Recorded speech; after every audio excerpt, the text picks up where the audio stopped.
qui veut être en face d'un gars comme ça? Toi, t'aimerais-tu ça être en face d'un gars comme ça? Pas sûr. Parce que ça va être ça quand il va être dans la rue, là. C'est un être insensible. C'est ce que moi, je retiens de tout ce que j'ai vu de lui. Il est insensible. Je voudrais pas être en face de lui. Puis je souhaite pas ça à personne non plus. Puis il y en a trop. C'est plate, là, mais je trouve qu'il y en a trop qui traînent encore dans les rues. Il est accusé des meurtres prémédités de 12 autres femmes. Please talk to my lawyer and please leave me alone. Soupçonné d'être l'auteur d'un double meurtre. Les accusations de meurtre ont été portées contre William Fife.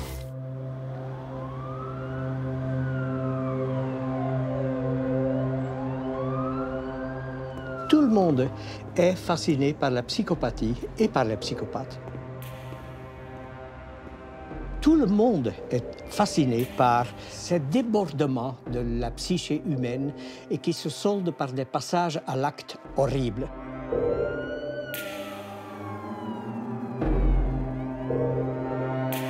On dit quelquefois, et je pense que c'est très juste, à peu près 60 ou 70% de tous nos problèmes est dû à 1% de la population, c'est-à-dire ce 1% qui est constitué de psychopathes.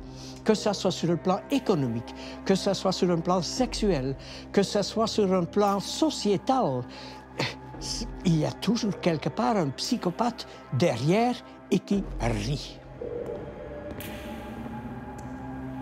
Ce 1% est constitué surtout de mâles.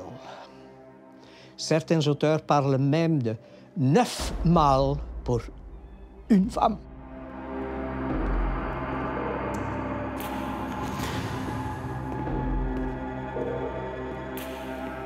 Le point commun de tous les psychopathes, ou à peu près, c'est qu'ils vont toujours rechercher le pouvoir. Vous sentez que c'est quelqu'un, justement, qui cherche le pouvoir, qui cherche à avoir l'ascendant sur vous, qui cherche à vous contrôler, à vous manipuler. Ils vont satisfaire un besoin, que ce soit un besoin financier, fait qu'ils vont profiter de nous au niveau financier, que ce soit au niveau sexuel, on sent qu'on est un objet sexuel pour eux. Puis quand ils n'ont pas ce qu'ils veulent, bien, ils vont nous rabaisser, ils vont nous humilier. The psychopaths are among us. And the more knowledge we have, and the more we wake up and smell the coffee as it comes to the psychopath, we will be able to protect ourselves and our family.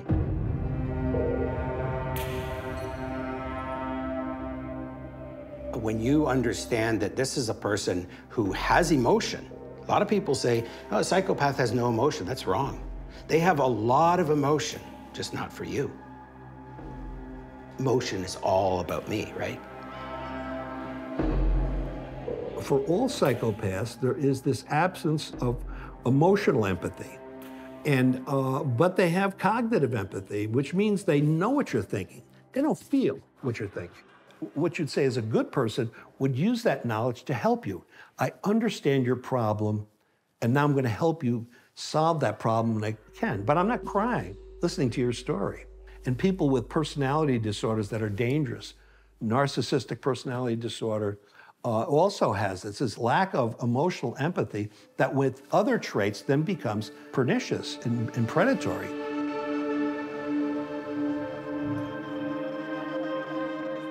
Oui, le psychopathe est aux prises avec une drôle de condition psychologique, évidemment.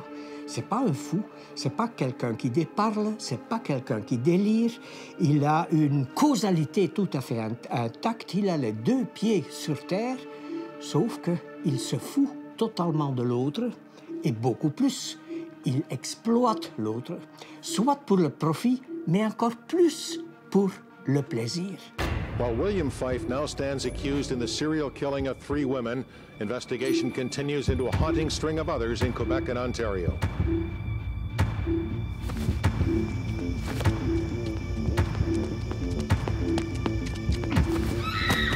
This man is considered one of Canada's worst serial killers. Je n'en revenais pas. Je voyais pas Bill, tu sais. Un bonhomme qui était tellement sympathique, puis tout, là, tu sais, puis calme. Puis je côtoyais ce bonhomme-là, puis il dégageait pas vraiment ce qui était, ce bonhomme-là. Là. Parmi les pathologies dites narcissiques, le psychopathe est certainement l'être le plus dangereux, à cause de sa propension du passage à l'acte, à cause de son plaisir aussi de faire activement mal à l'autre.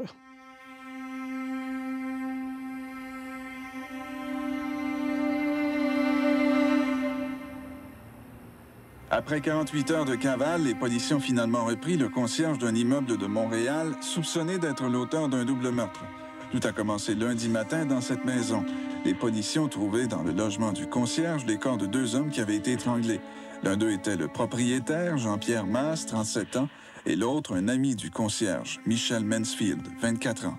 Le principal suspect, Paul Shaker, 31 ans, un récidiviste, a été arrêté mercredi en Estrie après avoir pris une famille de Windsor en otage. C'était notre petit frère. C'était le plus jeune, puis c'était le bébé à ma mère. Pour moi, puis pour sa femme, ça a été pareil. Je peux parler de ma mère qui a fait crise cardiaque par-dessus crise cardiaque, qui a été hypothéquée énormément après. Ça a été long à se remettre de ça, très, très, très long.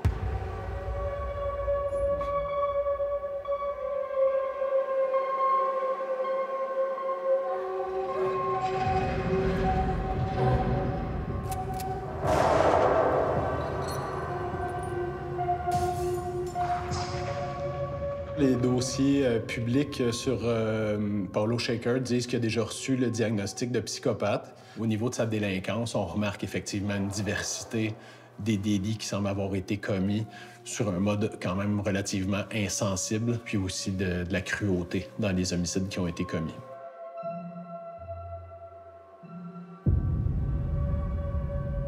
Il m'avait enlevé vraiment un être cher. J'étais en colère, vraiment. C'est une expérience que je ne souhaite à personne de vivre. Ça marque, comme je dis, puis je le répète, une vie au complet. Jones was a well-liked financial advisor in Montreal's West End. Some estimate he was handling up to $50 million belonging to close friends and family.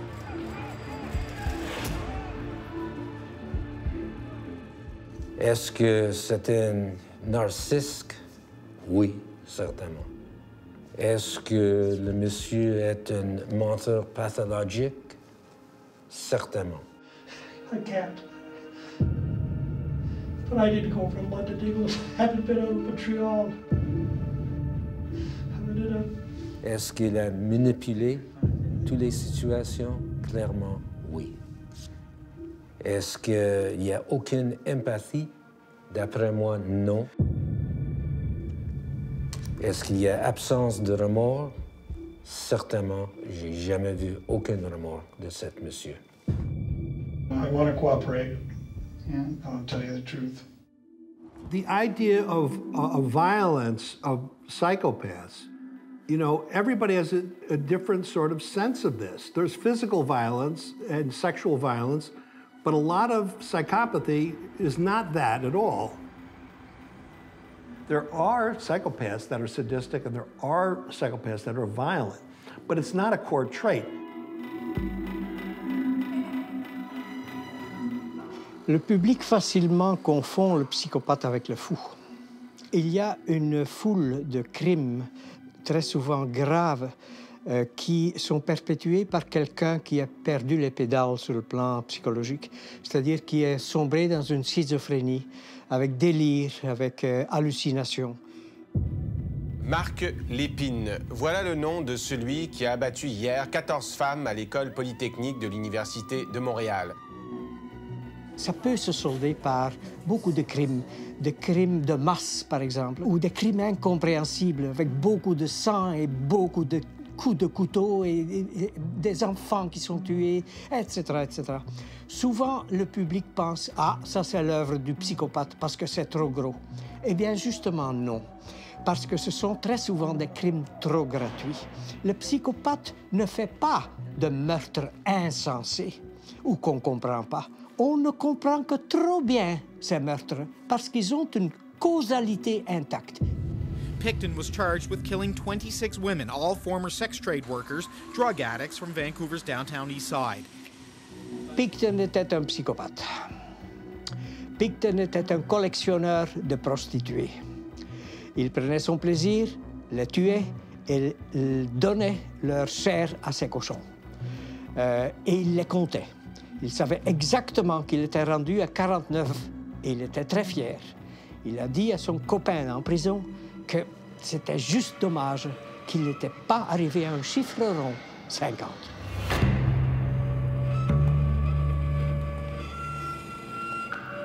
I've heard people say, well, I knew he was a psychopath instantly, and I'm going, right. No, it doesn't work that way. Or I had somebody say to me, you know, I looked in his eyes, and I saw the psychopath, and I said, no. I said, what did you see in that person's eyes? Well, it was that kind of dead look, like I could just bore a hole right through you. I said, well, that's not the psychopath. When I meet a psychopath, when I'm interviewing a psychopath for an assessment, man, their eyes are alive, they're dancing, they're trying to con me. They're not sitting there trying to bore a hole through me. They're trying to con me. They want me to like them. These people are chameleons, and they're good at con, and they will try to con you. So to say that you can look in their eyes and see evil, not buying it, not buying it.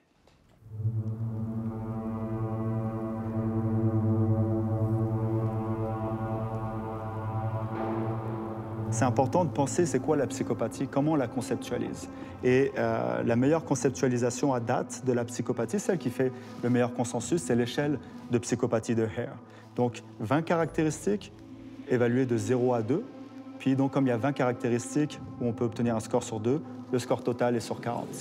Pour avoir un diagnostic de psychopathie, il faut avoir un score qui est de 30 et plus sur 40. En Europe, c'est 25. En Amérique du Nord, c'est 30.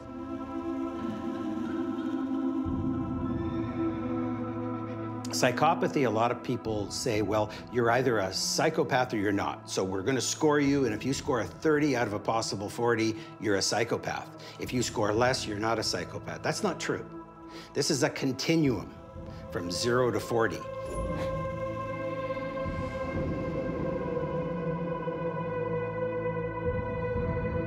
And the higher you are up the continuum, the more psychopathic traits you have, the more chances that you're going to act like a psychopath. Factor 1 is the personality. Factor 2 is the lifestyle. And so some of the pieces of the Factor 1 personality would be glib and superficial charm, grandiose sense of self-worth.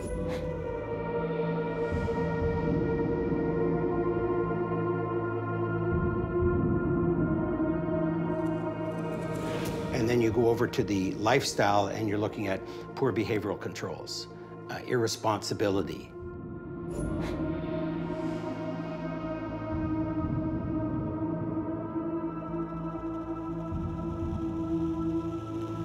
Most people, general public, most people would score, somewhere maybe between 6 and 10.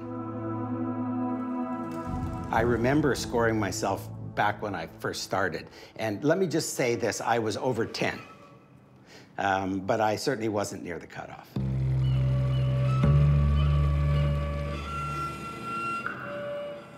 On trouve des psychopathes probablement un peu partout, mais on en trouve surtout évidemment chez les criminels, c'est-à-dire chez les gens qui ont fait du crime et de l'exploitation de l'autre leur métier.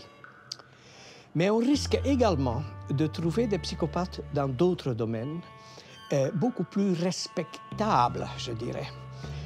Ça, c'est probablement des psychopathes qui ont réussi à donner à leur quête de pouvoir et à leur quête de plaisir une forme beaucoup plus socialement acceptable.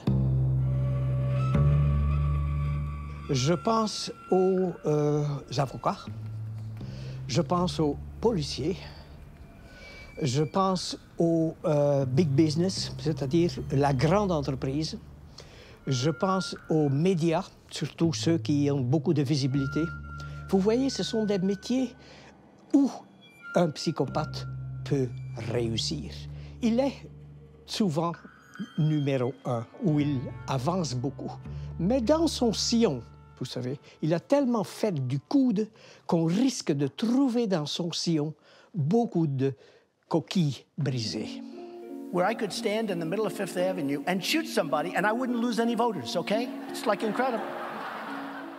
Évidemment, quand c'est des personnalités publiques, on ne peut pas se permettre de poser des diagnostics. N'importe quelle personnalité publique, il faut qu'on fasse une évaluation formelle. Mais c'est certain que, comme plusieurs personnes sûrement ont déjà remarqué, Donald Trump peut présenter certains traits associés à la psychopathie. Je ne suis pas en train de dire que c'est un psychopathe, mais il y a certains psychologues aux États-Unis, des psychiatres aussi qui se sont avancés au niveau de sa personnalité. Il y a beaucoup de gens qui ont dit qu'il était narcissique. Il y a certaines personnes qui se sont avancées jusqu'à mentionner la psychopathie.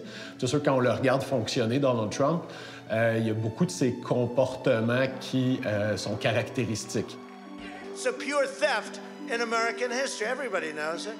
That election, our election, was over at 10 o'clock in the evening. Donc, au niveau du mensonge pathologique, je pense que pas mal tout le monde a remarqué que c'est quelqu'un qui ment à répétition. C'est un des meilleurs exemples que j'ai vu au niveau des personnalités publiques, là, au niveau du mensonge.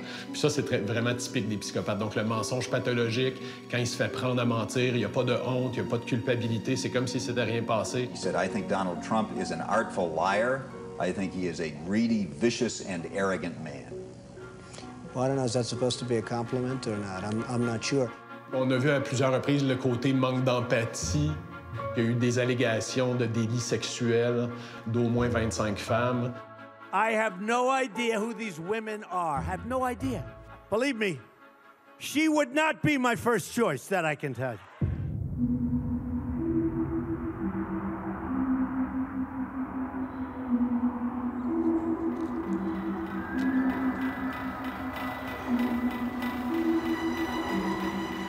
In about 2005, I've gone through about 16 years of looking at the brain scans of murderers, serial killers. Here is a positron emission tomography scan of two normal people compared to a psychopath. Yellow is kind of normal, red is kind of higher activity. Anything in blue or darker is very low. This is a visual stimuli used for the PET scan, and they're evocative. They're emotional scans, so they really turn on this whole visual system. And they're normally things that get people's attention, but they might also get upset about. And here is a psychopath, where all of here up in the frontal lobe and what's called the anterior cingulate is turned off. If you showed somebody being cut open or violently attacked, most people that would have that part of their brain, emotional brain, turned on. But a psychopath, it's like they're looking at nothing. It's like, oh, that's, they're looking at a flower. In 2005, I got a whole load of these, a lot of these scans of different murders. We were also doing a study on Alzheimer's, completely separate. But at any rate, we had run out, we didn't have enough controls, normal people in the experiment. So I brought my family in, including myself, some of our kids, my brothers. And the PET scans were brought to me by two technicians. When I got to the end of this pile, there was one there, one scan, and I looked at these technicians. I said, this is hysterical, guys. You've got one of the psychopathic killers. I said, this scan is obvious. This guy can't be walking around in open society. He's a very dangerous person, probably. And they go, no, this is one of your family. And it was ridiculous. So when I knew that, I had to peel back the tape over the name of who it was, and it was my name.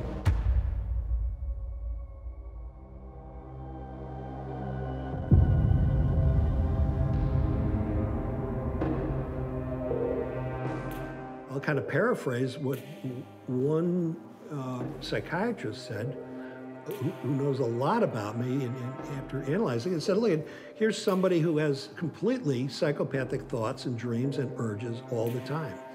And it's not like the average person. They're really bad. They're really sick. He just never acts them out. He's able to inhibit them.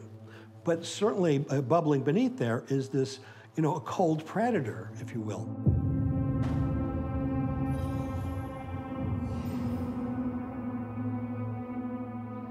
William Fife se présentait au hasard chez ses victimes pour leur offrir de faire de menus travaux. Entre la mi-octobre et la mi-décembre 99, Fife a assassiné avec une rage inouïe 4 femmes qui vivaient seules. Elles ont été poignardées, battues à mort, étranglées. Il y a plusieurs psychopathes qui réussissent à avoir une double vie. William Fife, c'est probablement le tueur en série le plus connu de l'histoire du Québec. Entre 79 et 99, il a commis 9 homicides sur des femmes. Plusieurs de ces homicides-là avec agression sexuelle. William Fife a été diagnostiqué comme étant psychopathe. Le diagnostic a été posé en Saskatchewan.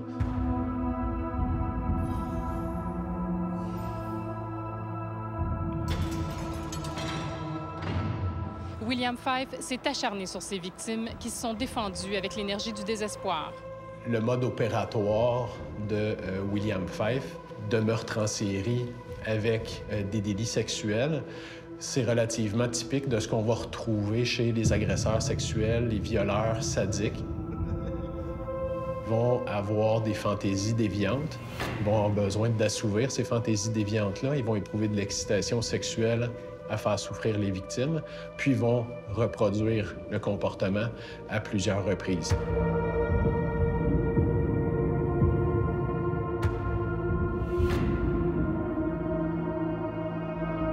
William Fife semblait avoir ce côté-là où il y avait une double vie, il y avait une vie sociale tout à fait normale. Donc avoir une conjointe, avoir des enfants, avoir un emploi légal, aller dans les réunions de famille. Personne ne se doute que cette personne-là a une double vie en quelque sorte. Ils ne veulent pas se faire prendre, donc ils vont réussir à projeter cette image-là, puis en parallèle avoir leur vie délinquante. I didn't tell my wife what I was doing. And I started to carefully monitor my interactions with her every day. And I would try to do what I thought empathic, really good fathers would do, and husbands. And so I tried to do that. I tried to mimic that. Poured wine for her before me, simple things. And then I also mixed it in with things like going to funerals I didn't want to go to, or going to events that she wanted, you know, that were important to her, because I could blow these off easily.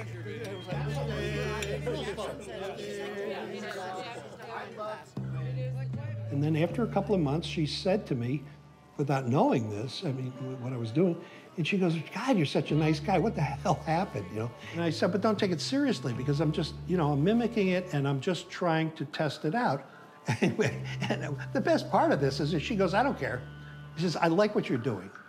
And I said, you don't care that it's insincere? She goes, absolutely not. I just want you to treat me better. Huh.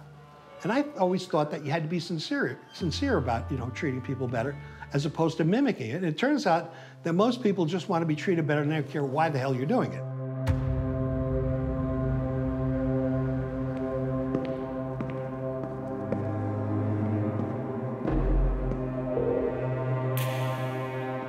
On utilise l'expression psychopathe à cravate pour parler des gens qui ont une tendance psychopathe, donc absence d'empathie, manipulation pour ses propres fins, le besoin de contrôler, de gravir les échelons de façon malsaine et toxique. Ça existe dans nos organisations et ça fait beaucoup de dommages. Ça peut faire très mal de réaliser au bout de plusieurs années qu'on s'est investi dans une relation avec quelqu'un qui a une tendance psychopathe. Le réveil est brutal. The corporate psychopath, or the snakes in suits, if you will, those are people who are able to feign interest in other people in order to get what they want. I would say that the psychopath has a limited capacity and a very limited capacity to feel empathy for another person.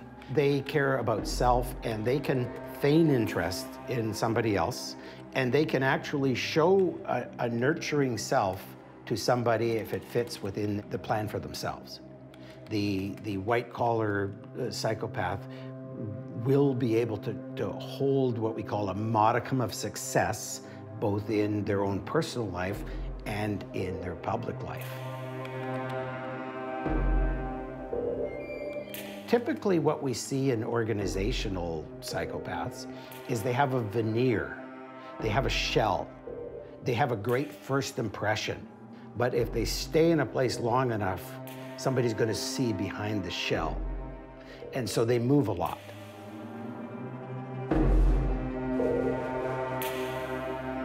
Une fois embauchés, c'est diviser pour régner, de l'autopromotion, descendre les personnes plus menaçantes autour d'eux, saboter même leur travail.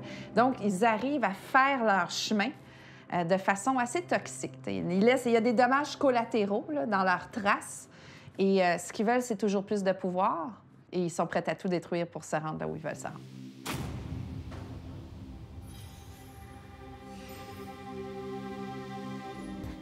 Disgraced financial advisor Earl Jones pleaded guilty today to defrauding more than 150 clients to the tune of more than $50 million. J'ai commencé par rencontrer son épouse, qui avait ramassé notre carte d'affaires comme paysagiste pour l'entretien de leur jardin ici au Maître. Alors, c'est Maxine Jones que j'ai rencontrée en premier. C'était des gens absolument charmants, tous les deux, toujours très, très, très sympathiques, très calmes. Et lui était tout à fait charmant, un monsieur très, très gentil, courtois, intéressant, beaucoup de conversations. On a fait l'entretien de son jardin pendant 1 an ou 2. Mais entre ça, j'ai parlé avec ma mère qui m'expliquait qui il était, comment elle l'avait connu, tout ça, puis qu'elle avait encore des investissements avec lui. Il m'a offert ses services pour investir des sous. Alors, c'est comme ça que ça s'est passé, la rencontre. Un vendredi soir, après avoir fait un nouvel aménagement paysager justement chez lui, à la propriété qu'il avait au Maître, ça faisait déjà quelques semaines. On trouvait ça bizarre parce qu'habituellement, il retournait nos appels vite, vite, puis en dedans d'une semaine, on était payé. Puis là, ça faisait 3-4 semaines qu'on laissait des messages, puis il retournait pas les messages. Puis il nous devait quand même beaucoup de sous, là, plusieurs milliers de dollars pour l'aménagement. Alors, le vendredi soir, je suis en train de faire à souper, puis mon fils descend chez moi, qui habitait en haut, puis il me dit « Maman, t'as-tu vu ça, Earl? » « Quoi, Earl? »« Oui, c'est un crosseur. »« Mais comment? C'est de quoi tu parles? »« Ouvre la télé, mets ça aux nouvelles. » Fait que là, j'éteins le souper, je mets ça aux nouvelles et je vois ça. Earl Jones a floué ses victimes et il a dépensé leur argent sans compter. Pendant 27 ans, Jones a imité des signatures et retiré des millions du compte sans être ennuyé par la banque. Jamais, jamais, jamais j'aurais cru. Il a floué son propre frère, alors son frère devait le connaître, là. None of us will ever be the same. No matter how you say we'll forget about it, it's not going to happen.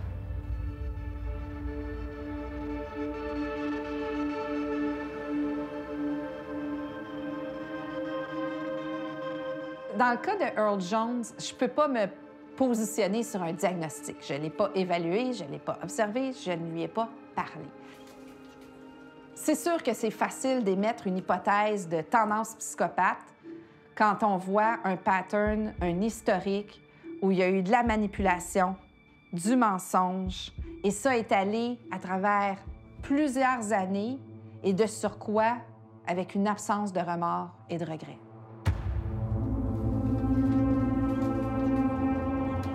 Monsieur Jones, à un moment donné, a travaillé pour la compagnie Montreal Trust et il a travaillé dans le domaine des successions. Il a quitté Montreal Trust et il a commencé son propre commerce. Il a commencé avec certaines successions. Par après, il a commencé de faire des investissements pour des gens au privé. Et il a mélangé l'argent de toutes ces successions et des investissements dans une pote. Il a commencé d'utiliser l'argent pour ses propres fins.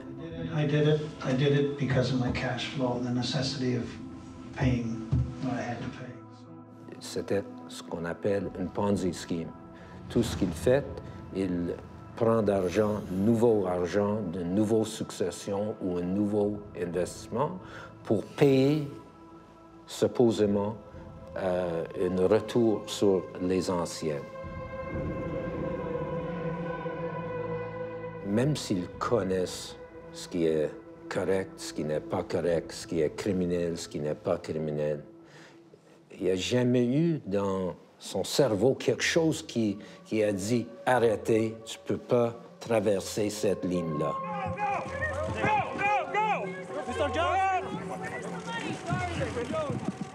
Donc, Earl Jones a écopé d'11 ans de prison pour ses fraudes. Il avait plaidé coupable de fraude pour 50 millions de dollars. Et pour les 158 victimes, en tout cas, la sentence est décevante. Ils ne sont pas au bout de leur peine. From working all your life and doing everything right, then all of a sudden you have nothing. And that's what we have, absolutely nothing. Pendant 35 ans, il a fait ça. Il n'a jamais investi l'argent de ses clients, Jamais, jamais.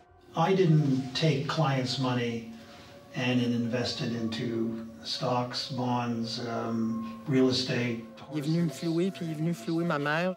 Il a convaincu des gens âgés qui avaient leur grosse maison de payer de prendre une hypothèque là-dessus pour mieux investir, pour laisser à leurs enfants un meilleur héritage et tout. Pendant 35 ans, le manège a continué. Ce qui donnait vraiment confiance aux gens, c'est que tu avais des chèques d'intérêt.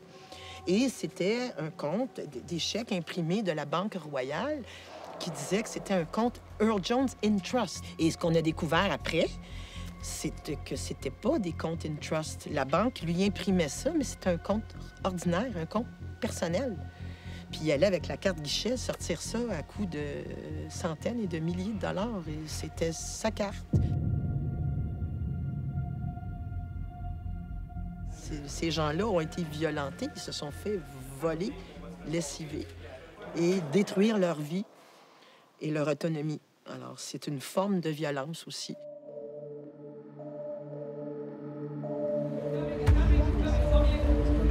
Quand il est sorti du palais de justice et tout le monde était là, il était entouré, ils l'ont amené en marchant très vite jusqu'à la voiture de son avocat, parce que tout le monde était après lui. Puis, j'étais tellement en pétard, j'étais tellement en furie que ça a été plus fort que moi, j'ai craché dessus. Dr. Jones, are you sorry? J'ai le droit à mon opinion, j'ai le droit d'être en pétard, puis j'ai craché. C'est un rat, c'est un rat, et c'est ça que tu fais avec les rats, tu craches dessus. J'étais tellement... Écoute, c'est tout ce que je pouvais trouver pour exprimer ma colère. Après 48 heures de cavale, les policiers ont finalement repris le concierge d'un immeuble de Montréal, soupçonné d'être l'auteur d'un double meurtre.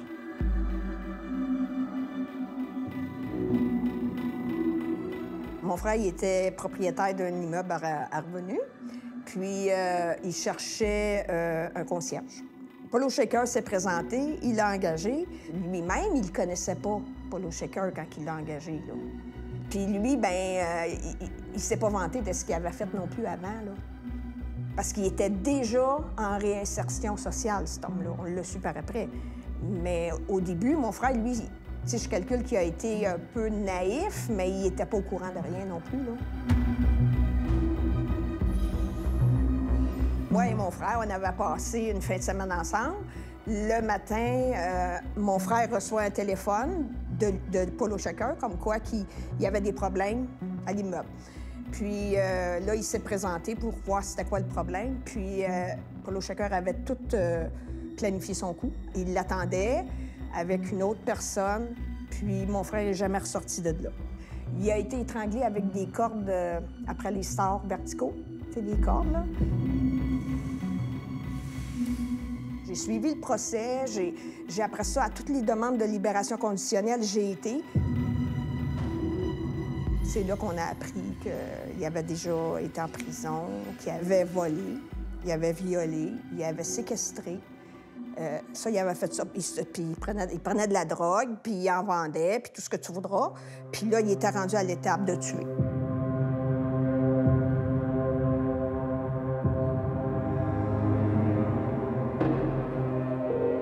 Polo Shaker a commencé sa carrière criminelle en bas âge. Il était mineur à l'époque. Il a agressé sexuellement une jeune fille, une adolescente de 15 ans.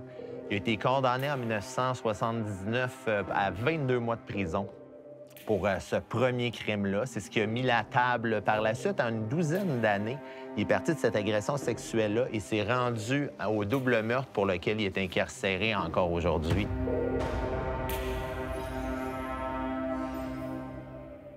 Paulo Shaker, c'est un grand consommateur de stupéfiants, donc il entreprend pour trouver de l'argent, trouver de la drogue, vole la drogue et l'argent de son vendeur de stupéfiants. Il l'attire chez lui dans son logement du boulevard Saint-Joseph avec Paul Bédard, un autre gars originaire de Sherbrooke qui, lui, a des petits problèmes de santé mentale. Donc, facilement manipulable. Comme Shaker aime faire, c'est manipuler les gens.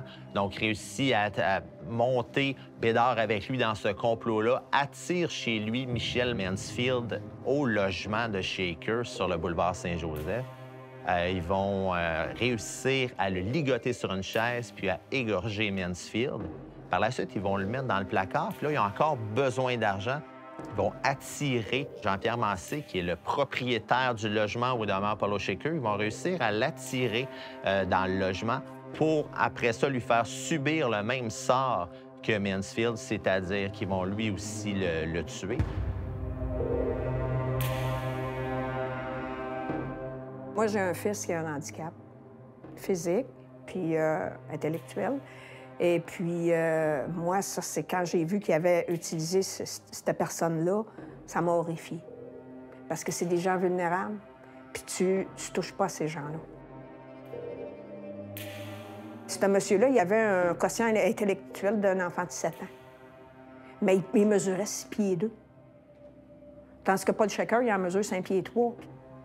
Fait que, il s'est servi de cette personne-là, qui est un handicapé intellectuel, pour aller tuer. Mais tu sais, lui, il a été jugé aussi, puis il a été en prison aussi. Mais tu sais, c'était pas de sa faute, là. C'est l'autre, là, qui a tout planifié ça comme ça, là.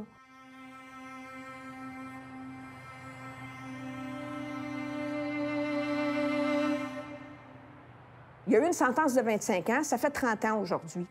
Les libérations conditionnelles m'ont bien fait entendre qu'un jour, il va falloir qu'il sorte. Ils ne peuvent pas toujours le garder, même s'il est considéré délinquant dangereux. C'est comme ça.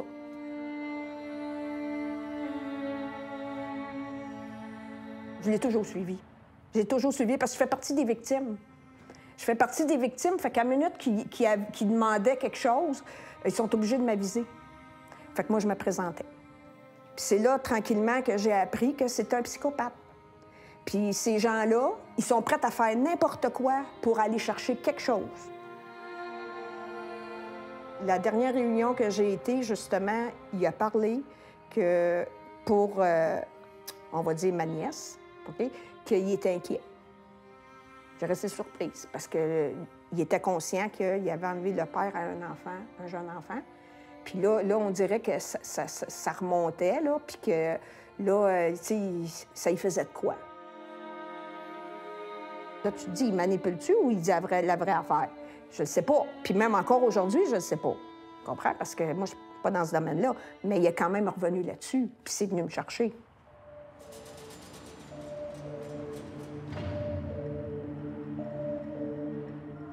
The psychopath is 2.5 times more likely to get parole. And so, what's that about? Well, it's simply an artifact of I can con the National Parole Board. I can con my parole officer. I can con the probation. I can con the psychologist that's doing my assessment. And they have shown themselves to be good at it and thus more likely to get parole. Il va utiliser à peu près n'importe quoi pour venir, tu sais, parce que lui, il veut devenir crédible, parce qu'il veut sortir. Puis ils savent jouer avec ça, là, pas à peu près, là. Lui, le sort des autres, il s'en fout. C'est son sort à lui qui l'intéresse et c'est tout. Lui, il sait où passer. De là, la séduction par la manipulation. Puis ça, il l'a, puis c'est fort chez lui. You know, it's hard to admit that someone who understands psychopathy can be conned by a psychopath, but I have been. As a matter of fact, I lost a fair bit of money in a fraud, in what we call an affiliation fraud, where I was coaching hockey. The person who was the treasurer of the association that we had, they were dealing with the money, and she actually conned me out of a large amount of money on the private side, and I I didn't wake up to the fact that she had a lot of psychopathic traits because we were close. We were friends. It wasn't a context that I was looking for the psychopath in, and so I got nailed. So, yeah, anybody can get hit with these guys.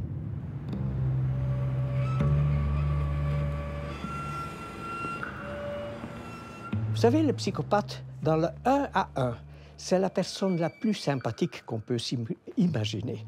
Il est loquace, il a un charme extraordinaire, il nous implique également, il nous donne de la nourriture narcissique pour que nous l'aimons. Et dans le 1 à 1 toujours, automatiquement, nous le trouvons extraordinairement sympathique, fin et, ma foi, on l'aime.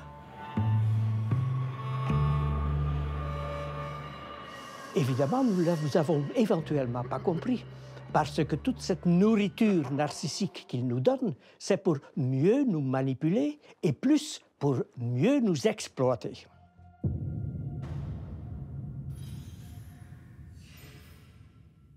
Jones abused the trust of 158 investors and robbed them out of $50 million.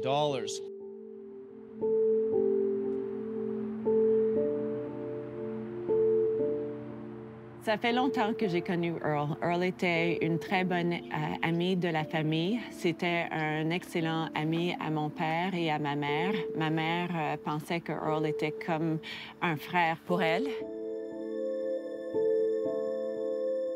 Earl était mon oncle Earl. On n'était pas famille, mais il était très proche. C'était le parrain de mon frère et on a vécu beaucoup de très, très beaux moments ensemble.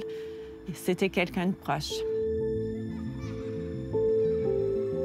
On avait beaucoup de plaisir avec Earl et avec la famille Jones. Earl était quelqu'un qui aimait beaucoup raconter des histoires. Il faisait plein de blagues. Il était très drôle. Il était charmant. Et c'était toujours agréable quand on était dans la compagnie de Earl, Maxine et les deux filles.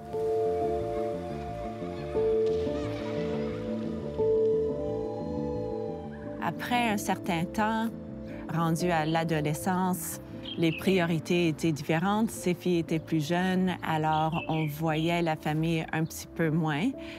Beaucoup de temps s'est passé, mais lors du décès de mon père, Earl est venu aux funérailles. Il était super gentil, super fin, et aux funérailles, il a dit « Regarde, est-ce que je peux vous aider à régler l'héritage de votre papa? » On avait l'impression que Earl avait notre propre intérêt à cœur. Il a vraiment profité de ce moment pour exploiter notre confiance en lui. There's a lot of people who told me they're alleged victims who've talked to you who said they were friends of yours, family members. They have a lot of questions for you. How did this happen? I'll have to talk to my lawyer about that. You can't cure a psychopath, right? Les corps de deux hommes qui avaient été étranglés. Moi, j'y crois pas à sa réinsertion. En société, il peut refaire les mêmes choses. C'est un homme qui est rendu à 60 ans passés, rendu à 60-65 ans, ils te remettent en société, tu fais quoi? T'as rien. T'as pas d'études, t'as pas d'argent, t'es psychopathe, tu fais quoi?